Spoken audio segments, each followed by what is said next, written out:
On this episode of the show, I have with me Gabe Ravacci. He is CTO and co-founder at Internet Backyard, and we're going to talk a little bit about his journey to actually being a co-founder. Obviously, he's gone through a YC process. He'll tell us a little bit about that. He's had experience in compute, finance internship. We'll ask him where he met his co-founder, and obviously he's actually doing all this while he's still finishing his degree, so he is definitely a very busy person. But Gabe, thanks for taking the time. Hi, Amir. Thanks for having me. Yep, I guess just to get started, Internet Backyard, we're a Fintech startup. We just started 4 months ago. We're building the infrastructure for the compute economy. So what that means is we're just building software to facilitate all of those data center financial operations from billing to invoicing and everything in between. Absolutely. Awesome.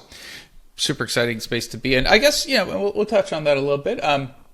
I did mention in the intro, obviously, you are co-founder, and we can actually maybe go back, right? You're still in school. You are co-founder.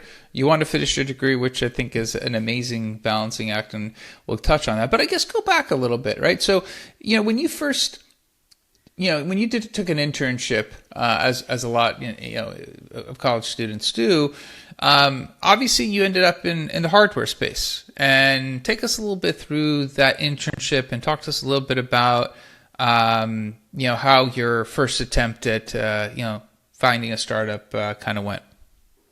Yeah. I always think you should kind of find your path to a startup by accident. And I was really just following my passions. Getting into university, I liked hardware. And then on second to third year, I got really into FPGAs, which is kind of a niche piece of technology. And those skills kind of translate to ASIC development, which is what the GPUs in data centers are. So I got an internship at AMD. I was working on their inference accelerators for machine learning. And while I was working there, AMD is great, but I reached a competence level where I realized that there were problems in this industry that I didn't see anybody mentioning or tackling, and I wanted them solved. And I realized I'm the only person that's really thinking of solving this. Let me take a stab at it. I had a friend doing a similar hardware internship at Tesla at the time, and we were working on a school project together as well. And we just decided, hey, let's try to focus on this problem of compute accessibility. We tried two approaches. First, compute is very expensive. It's just hard to make chips. It's hard to buy chips, especially the ones specialized for machine learning. And we took the first approach to this by just making a cheaper, more energy efficient chip. We implemented on a new FPGA architecture. And just for context, an FPGA is just a CPU. Just think of it as a CPU or a GPU. And we implemented that. We made a prototype. We thought we could either sell our architecture or just sell the chip itself, but that really didn't work business-wise, and very few investors would really take that risk on two undergrads building chips to compete with NVIDIA. So we also considered a software approach. There were many problems, and there still are many problems in the hardware tool chain on the software side. So the idea here is that another difficulty that makes compute less accessible is making chips. Making chips is hard, and it's not very open source. It's everything closed. It's beyond expensive. It's just a hard thing to do. And code generation agents were really taking off at the time, and we thought, let's build the cursor for hardware development. It's a very different stack. There's code, but it's very different from normal code. You have to think about things differently, and the tools are different, and they're very you're either inside and you know how to use them, or you get a job there and you learn how to use them. It's really hard to figure that out on your own. We applied to YC with that idea for the summer batch last year. We did not get in, and we also both had summer internships lined up, so we just went that way. My friend, his name is Ibrahim, actually ended up going with that company a little after in the summer, and they also incorporated and raised in all that jazz. So they're also doing that right now. And shout out architectlabs.com. That's them. And then after the summer, I worked in quantitative finance. And that really is still like the idea of you start a company by accident. just this finance background and this finance experience really just opened my eyes to different ways of thinking about problems that I had seen before, and also new problems. But still, I still like compute. It's still one of my passions. So now I was thinking on the financing side. Getting compute up to speed is expensive, and keeping track of that is not ideal the way they do it right now. Because it's a commercial real estate business, there were lots of gaps there and a big lack of transparency. So that was the problem that I was looking at. I met my co-founder on X. I kind of just put my word out there. I talk about what I see in the industry. I talk about my opinions, and she reached out to me thinking I fit the profile for a technical founder on what currently is Internet Backyard. And that was just October. So it's been 4 months or so. And that's a, it's an interesting journey, because I guess when you're early stage career, you're seeing all these opportunities. You have ideas, you're testing them. YC didn't work out, and it was okay. You kind of went to another internship. When you kind of going through this process and you're seeing opportunities, obviously within the hardware space, you're like, oh, we can do this, we can do that. When you're kind of reflecting on the experience, right, and obviously to get into YC, so you continue with your internship, and obviously you met your co-founder. I'll ask you about that in a second. But when you kind of think about, hey, what is it that your takeaway was? Because I think if somebody's listening in their early stage career, they're in school, something similar, like some people do get frustrated. They're like, didn't work out. Forget it. I'm going to go get a job, right? That could be one option. But what did you take away from not being accepted by YC and maybe realizing the idea wasn't, market ready? Like I said, I always kind of just do what I like and I follow my passions. And the goal wasn't really starting the company. It was kind of solving this problem. And if YC didn't think I could do that, then either I kind of took it internally as like, let's sharpen my skills a little more. Let's enjoy the summer internship. See if I can think of different ways. I just always think of it like a craftsman. And if my craft is problem solving, then any opportunity along the way is really just that. It's a test of my problem solving skills, be it a company or an internship or university. It's just a way to apply that. So if I get rejected, it's really just a notch on a big tree of failures that build up just the skill. The process is really more important than any outcome. That's how I internalize it. I like that. I guess you're active. Obviously you met your co-founder on X. You're active on the platform. Talk to us a little bit about, when you are in the tech community and you're sharing, how were you interacting on X? Like, were you posting? Were you commenting? What was the balance of your interaction? Because sometimes when people hear, "Oh, I was active on a community," they take it as it has to be just some amazing insight to post. Otherwise, they shouldn't post. But generally, what kind of content were you posting? Yeah, speak on that a little bit. I've been on X for a long time, maybe 5-6 years.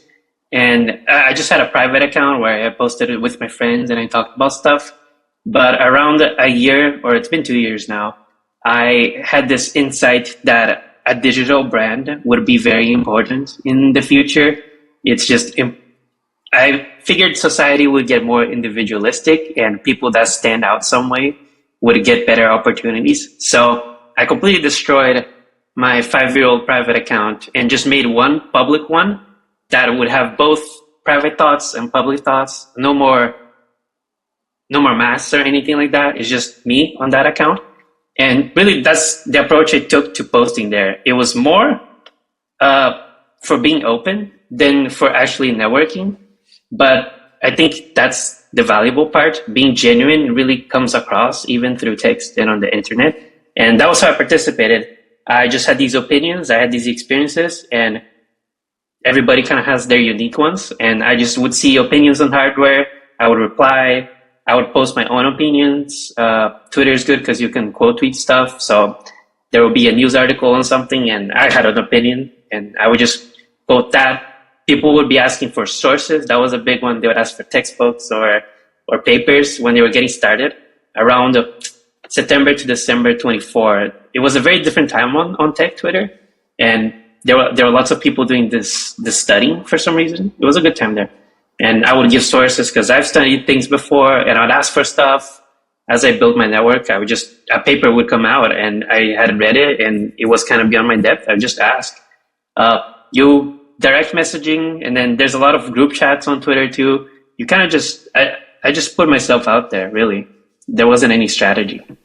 Hey, you know what? That to me, that is a strategy, because some people, to put yourself out there, you have to take the steps. I mean, you can't be out there. You can't. And I mean, you met your co-founder, and obviously, it's been a few months. I always think when you're finding your co-founder, it's one of the most serious relationships you'll have, because you're in it to win it with this person.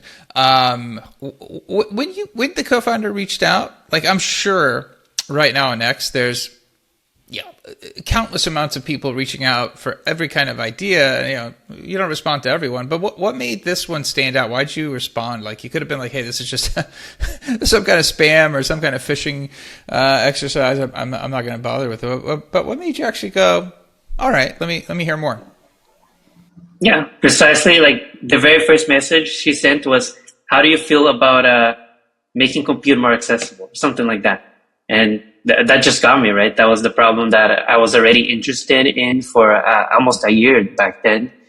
And from I was a bit sketched out, but it was worth responding to. I checked the bio. There were some things that flagged me. That there was like people put like their past experiences, their past companies in their bios on Twitter. And I just saw a company that I knew and suspected it was Vancouver based. So there was a chance of meeting this person. And also, just from the tone of the message, it wasn't even clear this person was looking for a co-founder.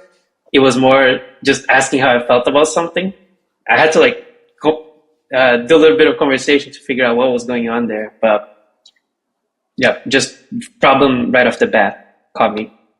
I like that a lot. I guess, you did have an internship in finance, you mentioned, and obviously Internet Backyard is now combining some of what you've done in the past, that compute side, the finance side. I mean, it sounds like it's a good intersection of the experiences you've had, some of your desires. I mean, is that kind of what drove you to the idea? Yeah, exactly. After the summer, it was a completely different field from what I've done in the past. I was mostly hardware focused. And then just that one summer, I did finance, and that kind of just shifted a little bit of the tools that I had to approach problems. And like I said, it's kind of a craft, and I just had another skill set, which just opened the type of problems I could tackle and the approaches I could use. So yeah, I was enticed by the intersection of things that I like. Who isn't, right? Yeah, that's actually very true. And I guess, while we're talking about this, I mean, you're doing all this while you're still in school. You mentioned, is physics, some kind of physics, correct? Yep, it's applied physics. That's applied how physics. I would describe it. So not the easiest of majors as well. Like, how are you balancing? And you want to finish. You mentioned you definitely want to finish. You're very close. But how are you balancing these last couple of months of being a co-founder, finishing your degree? Your LinkedIn shows you're a top student as well. I mean, you got a 4.0 GPA, so you're not slacking. We know that. But how do you balance it all? Yep. I'll speak on the last term. So I've been working on the company for about 4 months, and this term just started. I'll say this term, I dropped almost all my classes and I'm only taking one easy one. That's the balance this term. I expect the completion of the degree to take a while. I have about 5 courses left, and I'll probably take a minimal amount every term just so I can strike the balance, because to me, the university is equally important, and I don't want to just half-ass all the courses I have left. I want to do them well. So I will do them, but at a time that works. And on the past term, I started the company by accident, right? I didn't plan it, so I had a full course load. And the balancing act was really a lot of as time blocking, it was just separation of concerns is how I'd say it. Every time I would needed to do something, I kind of put on do not disturb and only do that thing. So there's no like keeping track of emails while doing homework. It's 1 hour, 2 hours on the homework and then do stuff after. And I think that really helps just because you can get more stuff done in a shorter amount of time if you're just absolutely focused. So that's what I did. I definitely skipped my fair share of lectures. I definitely had to cram a few things. But you know, that's what years of university does to you. Those are already skills. Absolutely. I mean, you could. I'm sure. I mean, you've had some great internships, right? So, you know, AMD. I'm sure you could pick up another internship, you know, as you'd want along the way. I mean, why the startup now? Like, you know, you could alternatively go get some experience and, you know, then do it. But is there? And obviously, you tried even with the chip design. So it's not like I know you haven't tried launching a startup, but what's the desire of actually being a founder of you know, being a part of building something? To me, it's really that startups and those things are incredibly dependent on the time. You can have a good idea for many years, but if you never act, or if you act too early, or if you act too late, then you kind of lose all the value of it. So in my mind, if a startup presents itself, like I said, I think it is a plateau of like your competence in a field and then the right idea. If that happens at the right time, then I will take it immediately. And it's just in general been a very exciting time for startups. That's kind of why I've been approaching it. It's just I could do internships or I could try things, and they're not exactly exclusive. I can aim for an internship and then in the same time be trying to build something. And if the thing takes off, then whatever happens, right? I guess that's the concept of optionality. They're not exclusive, so I can give a good shot at both. Oh, I like that. That's actually, I mean, that's a really good, sensible way of approaching this. I guess now that you're going through this path, you slow down school, you got a startup you're responsible for. I mean, you do have the internships to leverage, but you're learning a lot outside of the internships. I mean, it's almost like a crash course in you know, business and, you know, being a full-time employee. What are you taking away? How quickly are you assessing where you're at? How quickly are you reevaluating, you know, your own progress? Because obviously, you know, you're onboarding a lot of learning on the fly, which is a great way to learn, but just curious how you're actually looking at that. Yeah, it's really hard, I guess, but that's kind of just how I approach things anyway. I would say the skill I've been refining and the reason why it's important for me to complete my degree is not really because university is like a job funnel or something like that. It's because I want to be good at problem solving, and I guess fundamentally that's good at learning. So it's really just, I guess, applied university, really just learning things fast, asking the right questions. I find it's the most important thing I could do is just asking the right questions. We have a wonderful board that's very experienced, and they're always happy to chat.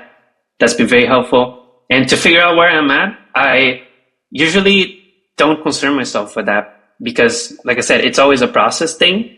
And a process has the moments of action and the moments of reflection. And right now it's the time of action. So I'm doing the most I can every day. And there's an ebb and flow to a company too, internally. It's not just at the end of the company, I'll reflect on it. It's just on a week-to-week basis, on a day-to-day basis. Here's the time of action, and then what went wrong, what I could have done better, and asking that question to the right person, and then absorbing that as fast as I can. I won't say it's easy. I mean, I haven't. I don't know your age, but obviously you're still in school. You're young, but that's a great mindset. I think a lot of people who are listening to this are like, dang, I need to think about life that way because. You know, a lot of times you start preoccupying yourself with things that are out of your control or things that don't need to be even considered, and it distracts you from the actual goal. So, I mean, kudos to you for the mindset. Thank you. Lots of reading. Lots of reading. Mostly just regurgitating. Hey, yeah. But, yep. And out of curiosity, maybe a good rounding out question. What are some of those books, and you mentioned reading, obviously, what are some of those books you've read that have helped you along the way? Yeah, on a philosophical side, my favorite book ever is Siddhartha by Hermann Hesse. That one I've read it twice now, and it's just beautiful, and it's about kind of higher things than what we're talking about, just how to live a happy life and feel fulfilled. On a more practical side, I read last year The Art of Learning by Josh Waitzkin, and that one was very good for me because I'll say my one piece about books is that I try to get them more as experience than insight. So I wouldn't read a book about how to do X. I'd read a book detailing the life of someone that did X and then just try to put myself in their shoes.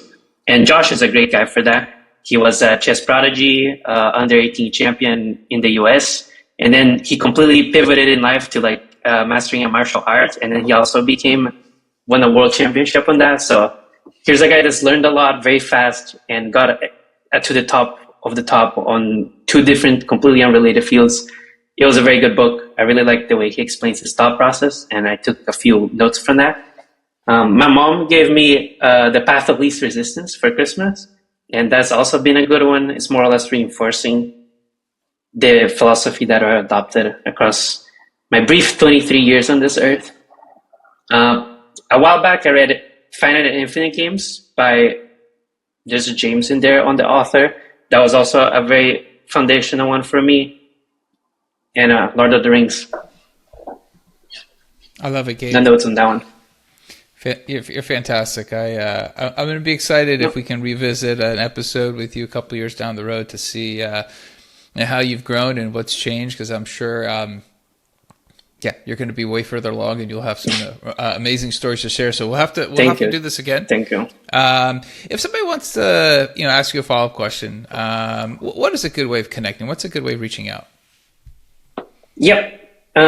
Email, probably. It's the one I actually have to check every day. Gabriel@internetbackyard.com. You can reach me out on LinkedIn. My name is Gabriel Ravacci. You'll find me by the co-founder title of the company, I guess. I have a blog called thatgabriel.com where I post stuff, and I'll be posting an end-of-month recap pretty soon. Just a blog. Technical sometimes, philosophical sometimes. And if you're feeling bold, you can try to find my Twitter. I actually try to keep it secret, and you can only find me by meeting me in real life or being clever. There's a track to find it, so feel free to try to message me there too if you can find it.